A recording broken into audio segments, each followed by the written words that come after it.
All right. Hello. Welcome to another episode of the Life in Transitions Experts podcast. This is Courtney Rollins, your host, taking my jacket off, my hoodie off, so we can get into this here at the Life in Transitions Expert podcast, YouTube channel, Facebook group, as I said, podcast. Really try to focus on helping folks through some of the difficult times in their life, particularly when they're going through probate, which means someone's passed away and they passed away with either debt in their name and or assets in their name. There has to be a legal way to deal with that, and I really try to help people with the property and the stuff when it comes to dealing with probate. And it's become my mission to help people actually avoid probate in the future by knowing the legal instruments that are out there to help them. Uh, not help them keep more of the assets, protect more of that generation, make more of that wealth, so it can pass to the next generation. Um, One thing, though, that we do find is that when there is property involved, and you may have inherited, or you may find that you inherited a property that has tenants already in there, or perhaps you are just someone who has rentals or was happens so often, a relative passes away or someone passes away, and now there is a property remaining, and instead of perhaps you tried to sell it, but you found that it was because of the tenant involved, it was really challenging to sell. Maybe there were challenging tenants, or perhaps there's been lived in so long that it doesn't make it optimal for that market, and you actually end up losing money because you're the time and energy that you have to put out there to get the price that you're hoping for, and perhaps there's not enough equity, or the conditions not affordable, or maybe just tired of what they call the three T's of being a landlord: the tenant, the toilets, and the termites. Dealing with those things can be challenging. Being a real estate investor or a landlord is amazing.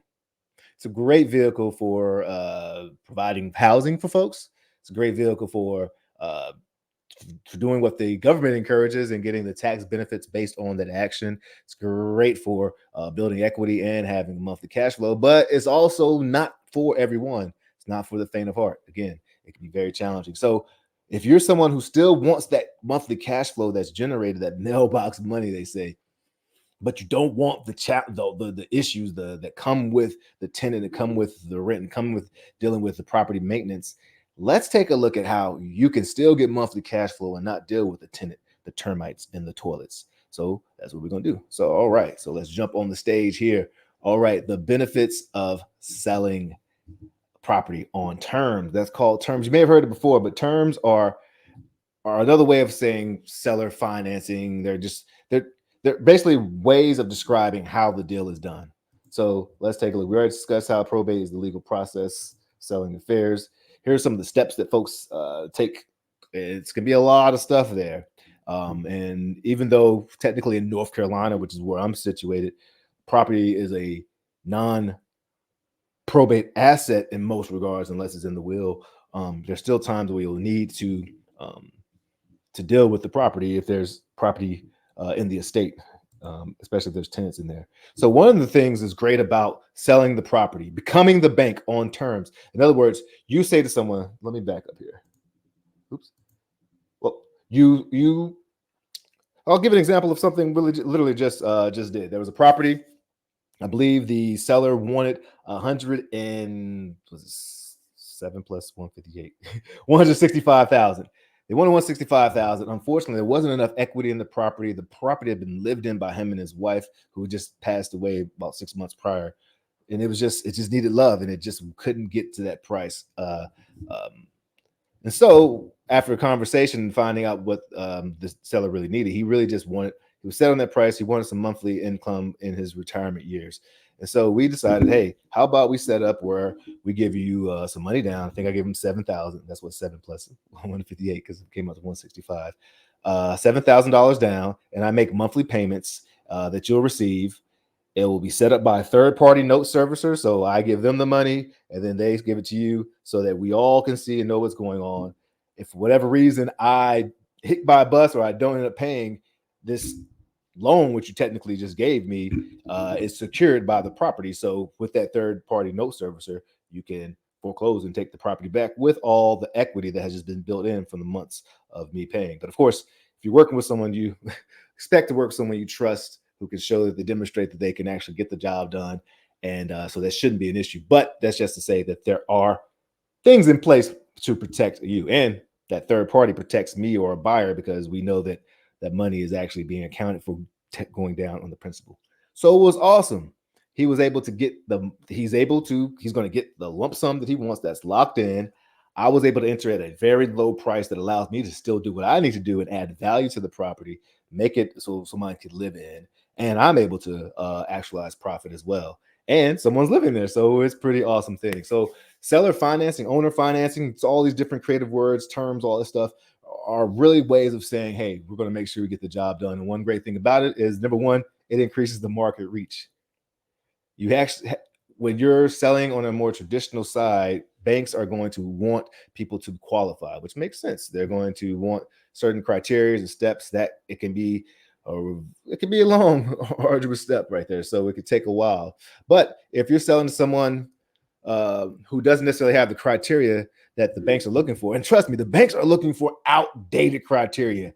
I can walk in, show that I'm self-employed, that I'm generating $250,000 a year, and I will not be considered strong as compared to that person who has a W-2 making maybe 40K a year. For whatever reason, the banks and the way lenders are set up in traditional ways, they want to see that W-2 income, even though someone who's self-employed might be able to show and demonstrate they're making a lot more money. That's for another issue. But regardless, that narrows the buyer pool. But if you do seller financing terms, it broadens the buyer pool, if that makes sense. Another thing is, because of the tedious time of someone qualifying for a loan, it takes time. When you sell on seller finance, it's faster close. You can have the close. I mean, I wouldn't recommend this, but you could close on the tabletop if you have all the right documents there. But of course, you definitely want to have an attorney process or a licensed closing title company close. But so awesome because it can happen literally just like that. So it doesn't require all the steps. Process is beautiful for that reason right there alone is awesome. Speed, time. And you receive a steady stream of income, just like Wells Fargo, Bank of America, all these places that give mortgages. You are the bank. And when you were the landlord and that toilet broke, I wonder what would happen if you called Wells Fargo or wherever your loan was and said, hey, remember that property that you lent me funds on? Well, the toilet broke.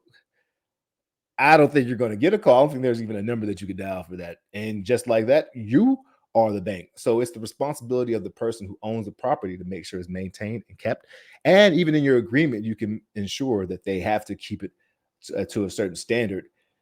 Especially, well, that's great because if in a rare situation you do have to take the property back, at least you'll have it set up, or at least the terms are there to make sure that that you've that's what the expectation is. But it's great. You get that steady income without having to be the landlord. You also, this is another cool thing. Where'd my browser go? You get to lock in a higher selling price because the buyer is really entering at a lower price point because of the down payment or whatever structure set up. It's great for them, but it's also great for you because you have locked in down the road that higher price point, that price that you wanted. And so that is amazing. That's awesome. So I can actually offer more as a buyer who understands terms than someone who's just coming in as a as cash buyer. What do you say? If you only have a hammer in your toolbox, every single problem issue looks like a nail. When actually, no. When you know what I'm trying to say, when you have more tools in your toolbox, only thing you're going to pull out is that hammer to beat on that nail. When sometimes you might need some other finagling and other tools.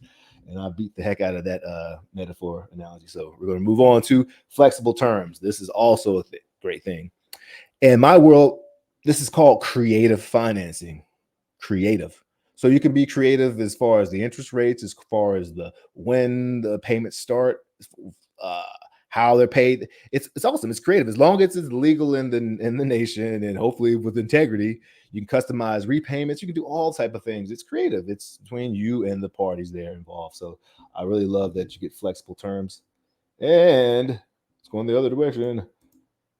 Oh, the tax benefits. Of course, I am not a financial advisor or a CPA, and I'm not trying to play one on my YouTube channel.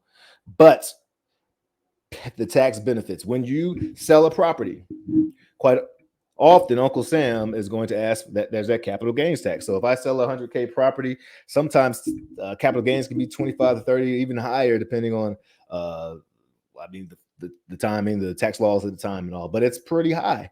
However, in most scenarios, when you take your money over time, and I think it has to be 12 months federal, but again, I'm not a CPA, then it drastically reduces how much it's taxed on, which means more money in your pocket that you get to keep, hold on to for your family. So the tax benefits are awesome. Now, as the note holder, that's what you are. You're holding a mortgage note. You're no longer the landlord, so you don't receive some of the tax benefits people use for real estate, as far as like depreciation and things of that nature. But there are other tax benefits. The tax code is it's huge, and only like 5% of it is actually saying what's taxed, and the rest of it, those thousands of pages, are ways that people are encouraged to operate in certain ways and do certain behaviors that's going to give them tax benefits, because those behaviors ideally are supposed to help the greater good. So it's set up that way. Yeah. So check out the tax benefits. It's pretty cool.